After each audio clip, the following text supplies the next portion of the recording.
Good afternoon. I want to call this meeting to order. It's the Enterprise Committee meeting of March 1st, 2018. With me here on the dais are committee members, Councilmember Goodman, Councilmember Warsami, Cano, Councilmember Fletcher, and Councilmember Reich. We also have with us, joining us today, Council Vice President Jenkins and Councilmember Schrader. Thank you for being here. Welcome, Mayor. We have you just give me 2 minutes into the agenda. On today's posted agenda, it includes a public hearing for the reappointment of City Attorney Susan Siegel, as well as 5 quick consent agenda items. I'm going to ask, because it will only take a minute, that we cover these consent agenda items first, and then I'm going to turn it over to the clerk to explain what's going to happen with the public hearing today. So on the consent agenda, you'll see the first 3 items are IT items. They are contracts with CS Disco for the e-discovery platform subscription used. The second is a contract with Safari Books Online for IT electronic books for the IT department. The fourth is a contract with Smart Data Solutions for scanning, labeling, and data transfer services for our enterprise content management system. The next 2 are continuing our efforts to continue to improve the processes that we use, the ordinances that govern some of our work on items of the city. So item number 5 says internal audit duties and audit process ordinance. That gets referred to staff, and what that means is that that will go to the audit department for potential future coming forward of any ordinance changes on the audit process ordinance, and the boards and commissions ordinance will also be referred to staff, amending provisions about boards, commissions, committees, task forces, and similar kinds of organizations. So I would like to move these 5 consent agenda items forward at the beginning of the meeting today. Any comments on that? All those in favor, please say aye. Aye. Opposed? Those items carry. Next, we have the public hearing for the reappointment of City Attorney Susan Siegel. And before we ask the mayor to speak about this appointment, could I turn it over to you, Ms. Geisler, to help us and help the public understand how we're going to proceed? Thank you, Chair Palmisano. You will open the public hearing after the mayor speaks, and the people that have signed up today will have the opportunity to speak for 2 minutes apiece. Because the executive committee that recommends this appointment still has action that needs to be taken, they will be convening on Monday to finish their business. This public hearing will not be closed. It will be adjourned to another meeting on Wednesday at 1:15, March 7th, immediately prior to the committee of the whole meeting. At that time, if any other members of the public wish to come and speak, they'll have that opportunity. You will then close the public hearing and a vote will be taken on the reappointment. Thank you, Madam Clerk. Mr. Mayor, did you want to say a few words about the item number 1 today about your appointment of Susan Siegel? Madam Chair, I would like to say a few words. Would it be all right if I said those few words after the public hearing as opposed to before? We're not going to close the public hearing today, but I expect that that's permissible to interject at the end of the people here signed up to speak today. A few words? Thank you, Madam Chair. That would be great. Okay, so then I'd like to open the public hearing for the reappointment of City Attorney Susan Siegel. There are a number of people signed in here on this sheet, and we'll go through these names in the order that they were signed in. So the first person on our list today is Jolene Jones. Jolene, are you here today? Thank you. And just to set you up. If you could please, when you come forward, state your name and address for the record. If you're not comfortable giving your address, you can give it to the clerk after you speak. This 2-minute timer will beep at the end of 2 minutes, and we'll ask you to conclude your comments by that time. So, Jolene, go ahead. Welcome. Bonjour, Mishko Banishi Mangdude. So my English name is Jolene. So I'm here to support the mayor's reappointment of Susan. For the Little Earth community, I represent the Little Earth community. My address is 2437 18th Avenue South. I'm in the 9th Ward, Miss Connell's ward. Sorry, had a cold this year. So we are here to, my community wrote a letter of support for Susan, and I'm not going to read it to you because I don't like being read to, so I'm not going to do that to you guys. But I want to offer some of the things that Susan has done for my community. In the past year, her office has did a burn grant that helped Little Earth find out where our crime was, how our relationship was with the Minneapolis police, and why we have such high crime factors. And it helped also to target areas for us that we didn't know existed. And after we did a survey of our community, our whole community based on this grant, to find out where they stand and what they thought. And because of that, we had the chance to apply for an implementation grant based on that we received. And in part, this is because of Susan's office and under Susan's direction.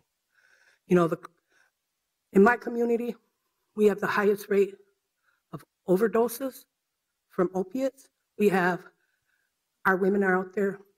We have missing murdered women, the highest rate. Anything that's bad in the city of Minneapolis, my people have the highest rate of. Anything that's bad. And for Susan to be able to engage our community, and this is the first time in the 40 years I've lived at Little Earth that we've ever had a relationship with the city attorney. And she's honest with us when we ask her stuff. She'll tell us no. You know, we appreciate that. We don't want somebody lying to us. And I really appreciate that she has engaged our community. I appreciate that the mayor has reappointed her. You know, I just honestly believe that she is a good person at heart and will do a great job, continue to do a great job. That's all I got to say. Thank you, Ms. Jones. If you could leave the envelope with the city clerk, and we'll make sure that it gets distributed to all the council members. Thank you. Next up, we have Ms. Mary Moriarty.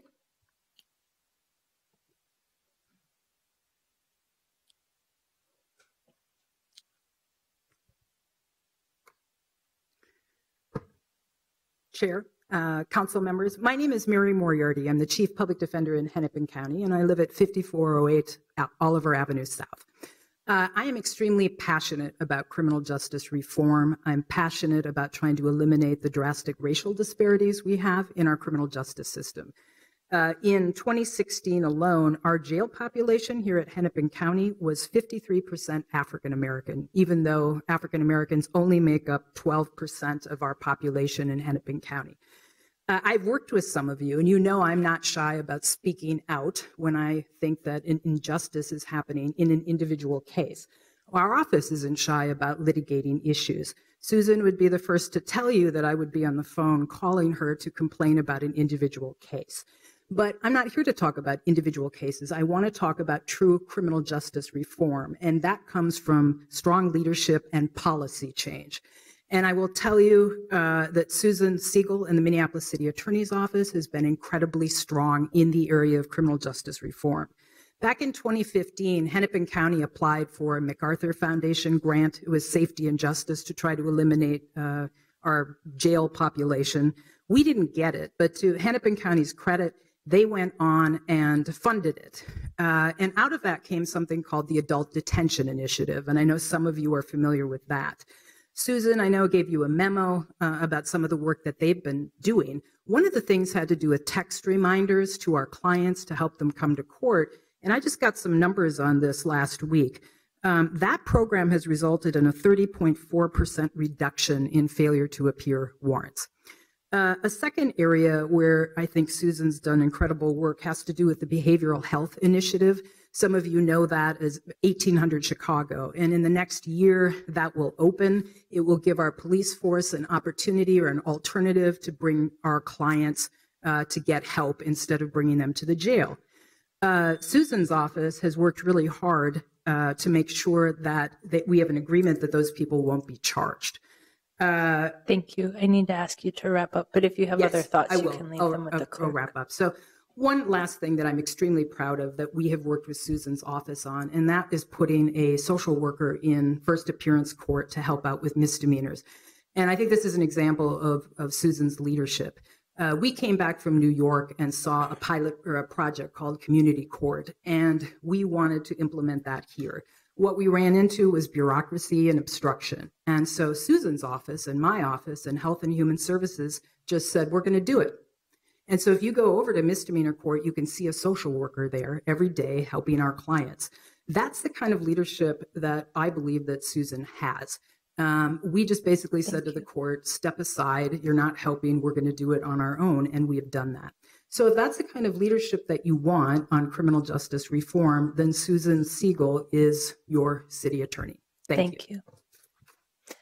Next up, we have John Turnip Seed, and after John, we have Sahni Hernandez and Xavier Moody. So, Mr. Turnip Seed. Well, thank you. I've never, I'm 63 years old, ever endorsed a city attorney. Most of my life and people that I know didn't have a good relationship with the city attorney's office. But Susan has changed that. I actually have very good access to her, and she's allowed my organization to work with first-time gun offenders. Mr. Turnip Seed, just I just wanted to point out, we need to have an address for you, but people don't across on either side. We don't yet know. 4th Avenue South. Super, and it seems like you want to tell us the name of your organization so that we can appreciate what you're talking about. Okay. And Urban Ventures Leadership Foundation. Great. I'm the executive vice president there. And I've got the opportunity to work with first-time gun offenders with Ms. Siegel's help. And we fashioned a program that's been very successful. I mean, tremendously successful. And I'm not just saying that, if you look into the program, you'll see that our guys are not reoffending and they're moving on in their life and getting jobs and everything. And we could not have been able to even approach this without the city attorney's office.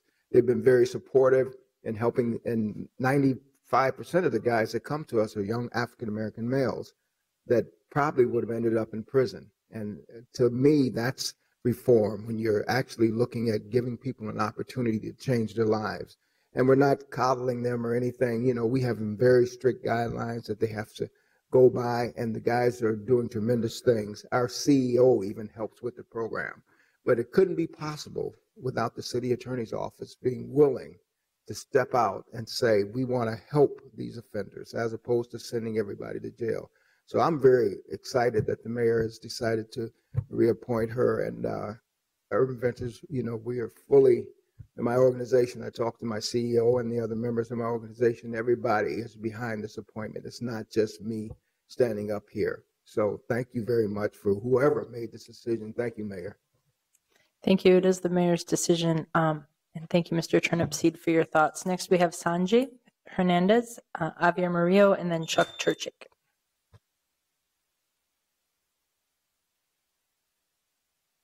Great. Hi, good afternoon. I'm Sahni Hernandez, and I'd like to give my address to the clerk. Thank you. I'm the vice president at the Women's Foundation of Minnesota, and today I want to highlight Susan Siegel's integral role as a catalyst in our city and our state to end sex trafficking of children.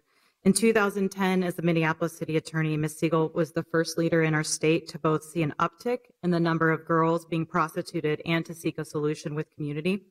She called a meeting with the foundation and the head judge of the juvenile bench at that time to bring this issue to light. And Susan informed us that at that time she was seeing more and more girls under the age of 18 being placed in juvenile justice system for prostitution. She asked, these girls are victims of a crime, but they're being treated as criminals. And so what are we going to do about it? It's this leadership and call to action that propelled the Women's Foundation of Minnesota to further explore this emerging issue with community partners. And let's not forget, though it's different today, 8 years ago, child prostitution was an issue so hidden from our public consciousness that the mere mention of it resulted in shock and denial. So fast forward to today and what's happened as a result of Ms. Siegel's initial leadership. She helped us build our statewide initiative, Minnesota Girls Are Not for Sale. And with that initiative, along with community, we changed laws. We're the first state in the nation to have a biennial investment of more than $13 million to ensure safe and appropriate housing, trauma-informed care, appropriately trained law enforcement, and increase frontline workers. And of course, together we created this Super Bowl anti-sex trafficking model, the first of its kind, a huge success and a model for other cities. For these reasons and more, I support the nomination of Susan Siegel for City Attorney. Thank you. Thank you. If you wanted to give the clerk your address when you're done. Next, we have Mr. Xavier Moody, Chuck Turchick, and then Elizabeth Glidden. I also want to just note that we've been joined here at the dais by Council Members Cunningham and Gordon. Thank you. Thank you, Madam Chair. My name is Xavier Moody. I'm president of SEIU Local 26. We're a union of 8,000 janitors, security officers, and other service workers. We are in the in Northeast. I've given the address, my address. It is from my perspective as a leader of this union of service workers that I stand here in support of the reappointment of Susan Siegel. I think come from the perspective of being alarmed that at a both federal and state level, we are living in a moment where there are elected officials who used to profess being for local control, but we now know that means they are in favor of local control when they control the local. And we have had a city attorney that has defended the city's ability to act on its own when in representation of its residents. Ranked choice voting. I am a somewhat rare labor supporter of ranked choice voting, and I think for a lot of people now we've had enough ranked choice voting elections under our belt that it's that we might take it for granted. But that Supreme Court decision was extremely important, and it was something that Susan argued herself. More recently, defending the city's ordinance on earned sick and safe time.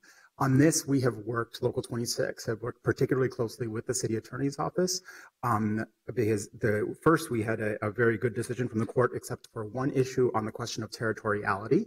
And this has been an issue that some of our employers have used to basically fight the ordinance, and we have been working very closely with Susan and her team. She's also been an advocate and strong supporter of the city's separation ordinance. Last year worked with Councilmember Glidden on the UNT visa certification ordinance. Last, I'll say just on issues relevant to our members is just the recent decision on minimum wage. And in particular, I just want to say that and I want to focus on the positive aspects of why I support Susan's reappointment, but that one of the attacks that I've heard is that she was not a supporter of minimum wage. When the question of whether the minimum wage should be decided by charter amendment, I think is a different question. That was a question of strategy and tactic, and there was always a consistent belief and assertion that the city could pass an ordinance on its own. This recent decision that we got this last week is actually going to help on that territoriality question, in my opinion, because this decision was much stronger along those lines. So on all of these issues, I think on issues that are important to our members and low-wage workers, I think I strongly support the appointment. Thank you. Thank you. Next, we have Chuck Turchick, followed by Elizabeth Glidden and Dave Bicking. Mr. Turchick. Madam Chair, committee members, Chuck Turchick, 2112 Portland Avenue. In the fall of 1970, a teenage girl in St. Louis Park had on her bedroom wall a 2-page picture of a group of young men who had unsuccessfully attempted to raid draft board offices in rural Minnesota. That girl was Susan Siegel, and I was among those in the picture. And today I'm going to question her rationality. What a strange world, but I am.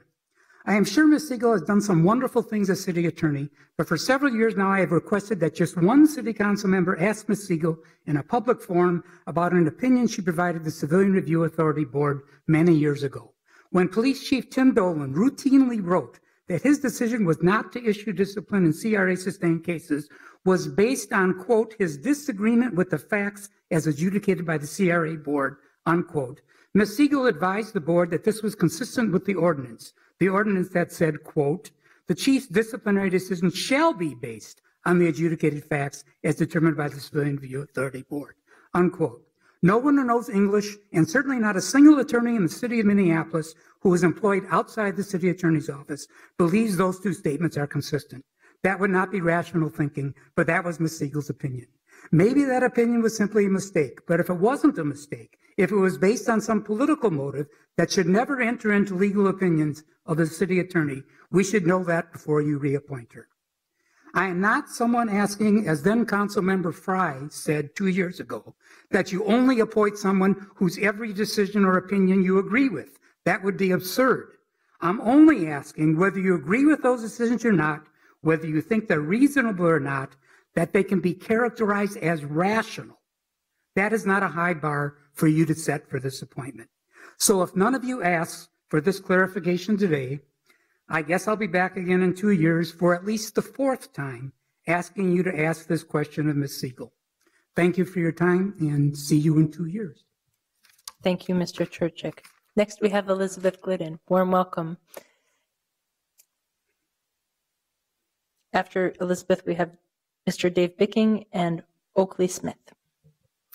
Good afternoon. My name is Elizabeth Glidden, 4006 Blaisdell in Minneapolis.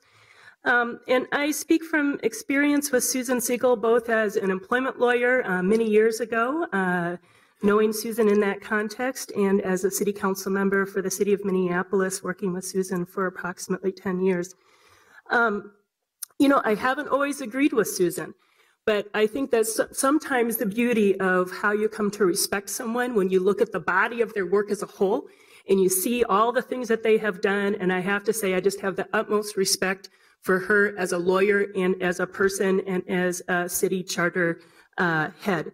She is a brilliant lawyer. She is respected by the profession almost higher than anyone I can think of when I talk out in the legal community and gather opinions.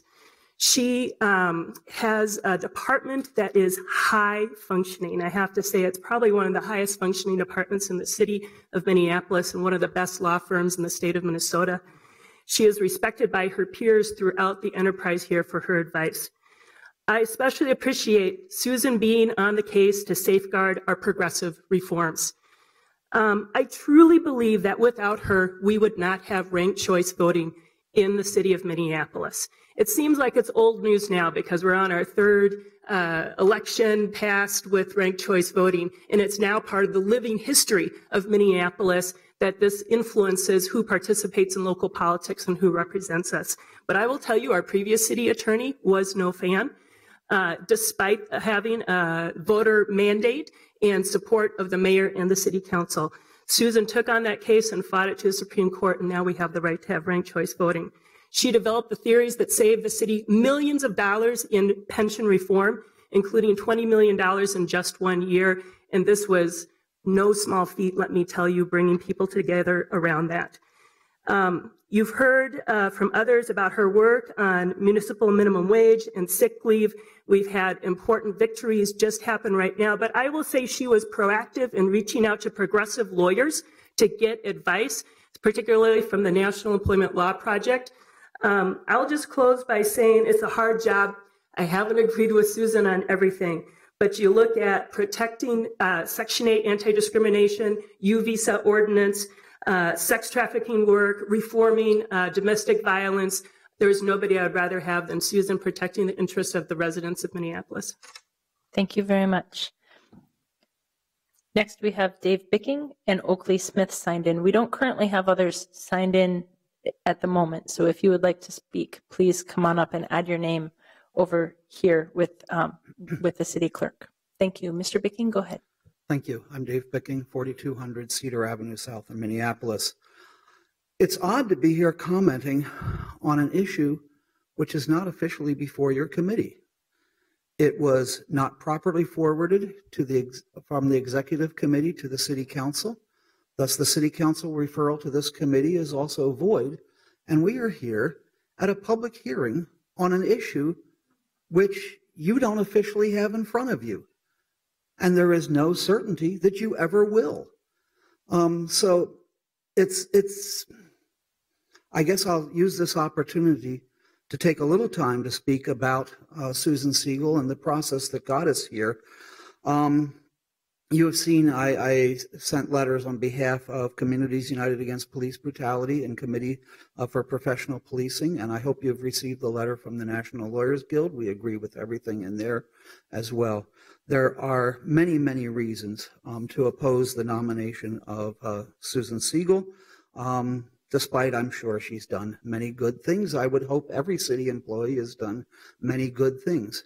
But there are many other areas where she has used her discretion in ways that have clearly harmed the people of the city.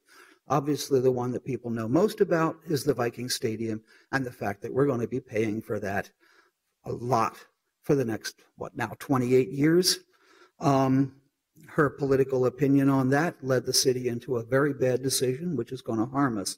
Her ethical considerations are questionable, especially for someone who appoints the chief ethics officer in the city. For someone in that position to accept free tickets to a game at the stadium that she helped ram through, I can't even imagine how someone wouldn't say, oh my goodness, I can't take these tickets. And when she was caught at it, she paid some money back, but nowhere near the value of the tickets. It clearly wasn't for business purposes or official city business, or she would have been reimbursed by the city for that. She has overly prosecuted people of color. It's not by accident that a city gets to the point where there is a much higher proportion of people of color in the prisons. The statistics are there. We know that. And it doesn't just happen. Each person there in prison is there because they were prosecuted.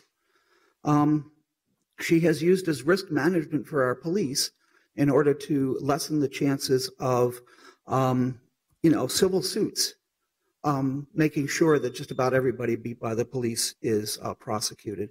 I'll go on just quickly. It's ironic that in the matter of her own reappointment, she failed to give proper and timely advice to the executive committee, which is what got us into this mess in the first place.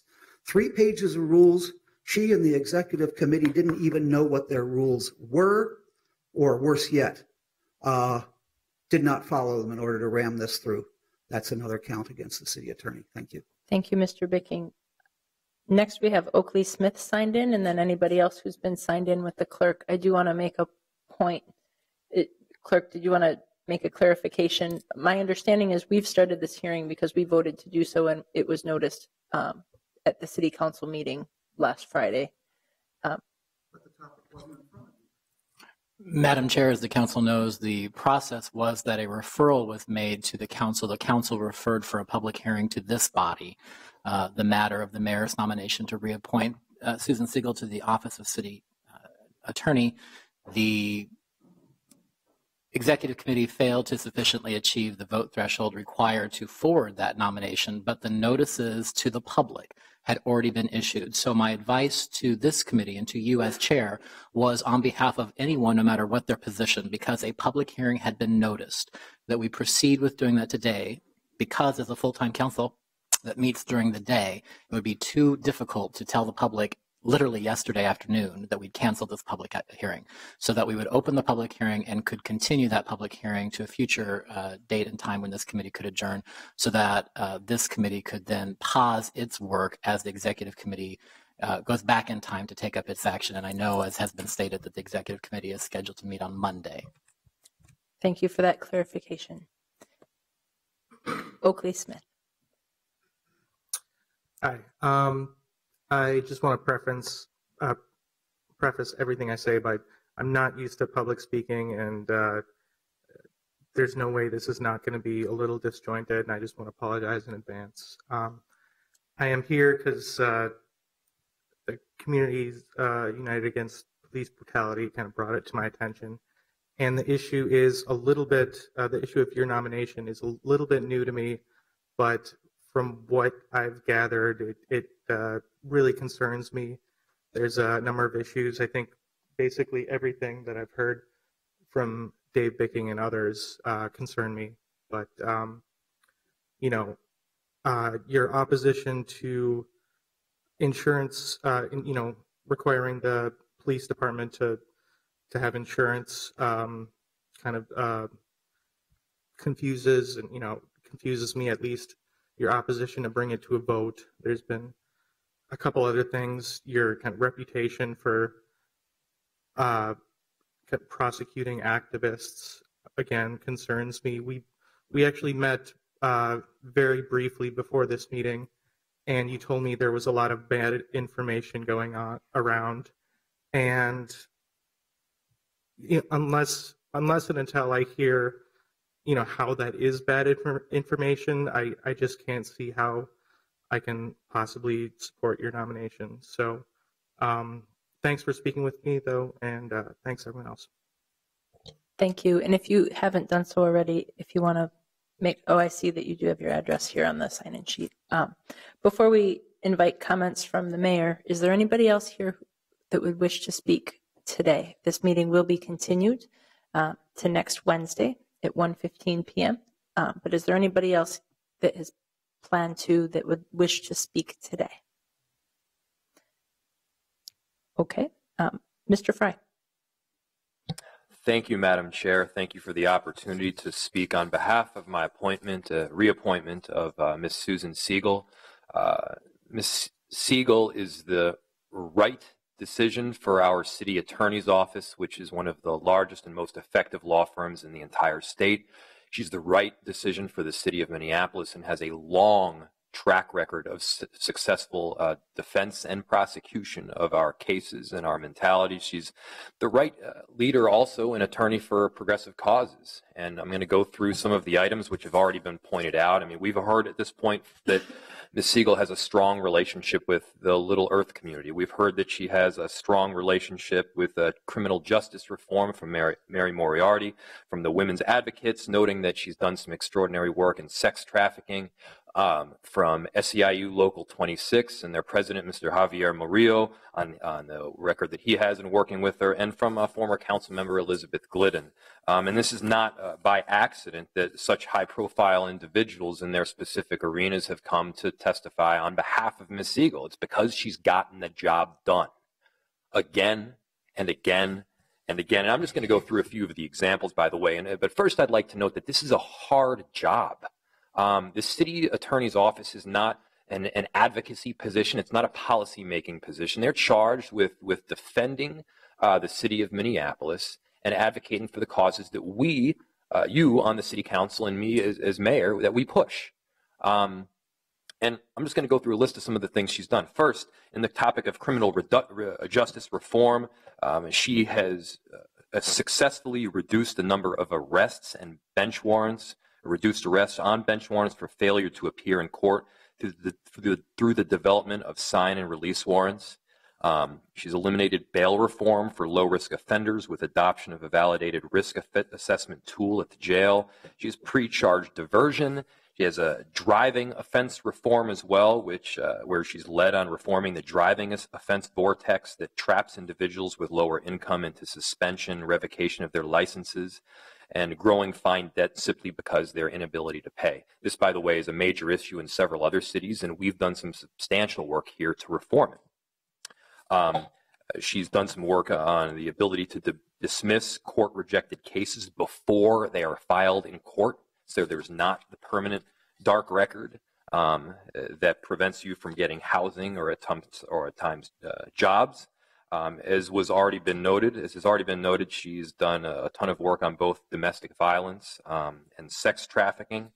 And then finally, the two arguably most progressive issues that have come before the city council in recent years: earned sick and safe time and minimum wage. Mr. Murillo noted just a second ago the difference between being for a minimum wage ordinance and being for doing so via charter. As we heard, Ms. Siegel said that it was not proper legally to institute a minimum wage via charter. However, we could institute a minimum wage via ordinance. That's not being against minimum wage. In fact, that's being for minimum wage. And then, by the way, she successfully defended both earned sick and safe time and minimum wage This precedent that was set in this instance is one of the most impactful progressive policies that we have instituted at the city of Minneapolis. This establishes the city of Minneapolis and other municipalities throughout the state as laboratories of democracy. This is progressive change, and Susan Siegel was behind it. We could have lost these cases easily. This was a gray area. It could have gone either way, and guess what? We got it done. So I feel very strongly about this appointment. This is the right decision for the city. This is the right decision for the city attorney's office, and the right decision for progressive causes. I put her name forward for reappointment. And one final note, Ms. Siegel had nothing to do with the executive committee in the previous instance, nothing to do with it. There will be no vote taken here today. This is only the public hearing and an additional instance in which the public can testify either for or against. There will be a final public hearing, I believe, following the executive committee, where a vote will then take place. But I mean, if you want to blame somebody on the executive committee kerfuffle, you can blame me, but it wasn't her fault. So I asked, so respectfully, council members, I ask for your support. I believe Ms. Siegel is the right person to lead the department. Thank you, Mr. Mayor. With that, is there anybody else here that wishes to make public comment today at this hearing? Okay, great. I will not close, but continue this public hearing to next Wednesday, March 7th at 1:15. Mr. Fletcher, I want to recognize Mr. Fletcher. Thank you, Madam Chair. I'm just curious because I learned about it up here, and I just want to understand, and I've been asked a couple questions about it. How did we decide on Wednesday for when this is happening? It's not a normal meeting of this committee. Can we just talk about that process and the rationale for the timing? Sure. I'm going to pass this over to the city clerk because I think he's... Madam Chair, the question I understand is on the timing of the process. The process was initiated as it's defined in the charter by the mayor bringing forward his nomination. The charter says that the mayor has exclusive power to nominate in the first instance all of the officers of the city, which are the charter department heads, including the city attorney. The mayor did that. That process began then with the meeting of the executive committee 2 weeks ago. Then that was referred to the city council. Under the city charter, the executive committee, as we know, is a separate and independent body created by an amendment in 1984. The executive committee exists to combine the executive powers of the mayor and the legislative authority of the city council in a single body. It is not a committee of the city council. Therefore, it cannot make referrals directly to a subordinate body under the council. The council took that recommendation from the executive committee and referred it to the enterprise committee because in this term of this council, it has structured itself with a standing policy committee system that includes this committee, the enterprise committee, to which the Office of City Attorney has a reporting relationship. The council rules is where you find the requirement that a public hearing be conducted on these nominations. So the council has received the work of the executive committee on that nomination with its recommendation and has referred it to this committee for its public hearing, again, in accordance with council rules. Subsequent to that, and after notices were made saying that we would have the public hearing at this meeting today, it was pointed out to me by Mr. Bicking that the vote that was taken at the executive committee failed to meet the sufficient threshold to act. The executive committee has a unique rule which says that an action requires 3 affirmative votes at a minimum. There were, as you know, 2 affirmative votes, 2 abstentions, and 1 member absent. So whereas under normal procedure that would be sufficient, a majority acting, it was not in this case because the executive committee does have a special rule applicable only to it, which says that of its membership it requires 3 affirmative votes for passage. Because we did not achieve that minimum of 3 affirmative votes, but we had already noticed and referred this meeting or this public hearing to this meeting, it was my advice that we continue the public hearing as noticed today, and that we therefore work to get an executive committee scheduled. The mayor has called a special meeting of the executive committee on Monday so that this matter can go before that body and get the definitive action required, either the 3 affirmative votes or not. And then that process can continue. Since that meeting is scheduled on Monday, this body can, duly called in today's meeting, continue this meeting, its public hearing forward. The thought process was to continue that to next Wednesday, because as you know, in our 2-week cycle, committee of the whole includes all 13 council members. So in order to get this meeting scheduled before the committee of the whole, it was felt that we could convene this meeting's adjourned session, a continuation, to 1:15 next Wednesday, keeping this process on track. I hope I answered that question in my lengthy response.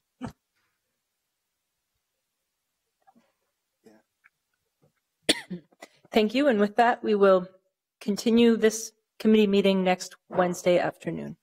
Thank you.